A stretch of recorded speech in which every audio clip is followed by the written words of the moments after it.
নলবাৰীত দুৰ্ধৰ্ষ ডকাইত সঞ্জয় দাসক গ্ৰেপ্তাৰ বহুকেইটা মোবাইল 20খন মোবাইল সিম জব্দ নিখা হলে আৰক্ষীৰ বিষয়া ৰুমত অথবা ৰেলৱে পুলিচ বিষয়া ৰুমত ডকাইতে লিপ্ত হৈ আহিছিল তেওঁ যুৱকজনৰ নেতৃত্বত এটা দলে নাগৰিককে ধৰি বিভিন্ন প্ৰান্তত ডকাইতিত লিপ্ত হৈছিল নাম তেওঁৰ সঞ্জয় দাস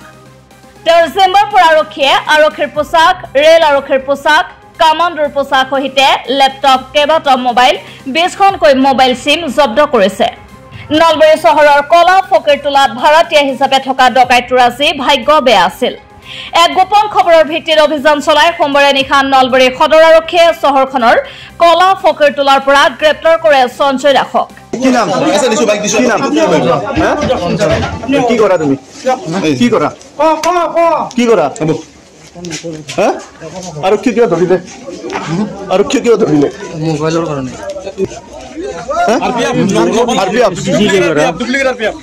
আৰপিএফ কি নাম কি সঞ্জয় কি লেখা সঞ্জয় নলবাৰীকে ধৰি নামনি অসমৰ বিভিন্ন অপৰাধজনিত ঘটনাৰ সৈতে জড়িত আছিল সঞ্জয় দাস আৰক্ষীৰ মোষ্ট ৱান্টেডৰ তালিকাত থকা সঞ্জয় দাসে সঘনাই সলনি কৰি আহিছিল তেওঁৰ থকা ঠাই পেছা তেওঁৰ গতিবিধি চাল চলন সন্দেহজনক আছিল স্থানীয় ৰাইজৰ বাবে বিভিন্ন সময়ত বিভিন্ন মানুহক তেওঁৰ পৰিচয় বিভিন্ন ধৰণে দিছিল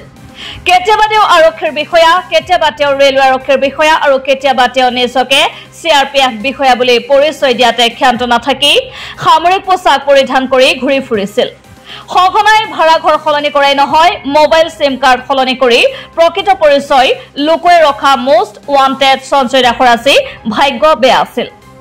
বিভিন্ন স্থানত ডকাইতি কৰি সন্ত্ৰাসৰ সৃষ্টি কৰি অহা সঞ্জয় দাসক গ্ৰেপ্তাৰৰ পিছতে আৰু তেওঁৰ সহযোগীসকল গ্ৰেপ্তাৰ হোৱাটো নিশ্চিত হৈ পৰিছে ভুৱাৰক্ষী তথা ভুৱা ৰেল আৰক্ষীৰ বিষয়াগৰাকীক নলবাৰী আৰক্ষীয়ে গ্ৰেপ্তাৰ কৰাত সন্তোষ প্ৰকাশ কৰিছে স্থানীয় ৰাইজে আমাৰ তাৰমানে পিছফালে ভাড়া ৰাখিলে ল'ৰাটোক গম নাপাওঁ আমি জানো সি ড্ৰেছ পিন্ধি পেলাই বাইক লৈ ওলাই যায় কিহত কাম কৰা বুলি পুলিচ বুলি RPF বুলি কয় কিন্তু এতিয়া আজি গম পালো ই RPF নহয় বুলি এইবিলাক কিবা মাষ্টাৰ মেন একদম মোবাইল চোবাইল গোটেই পাইছে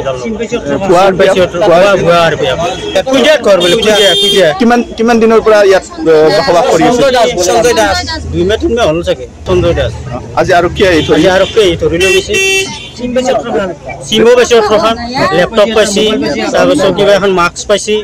কিবা কিবি পাইছে আৰু এনেকে চুৰিকাণ্ডৰ লগতে চুৰি আৰু এইবিলাক চেক বুকো পাইছে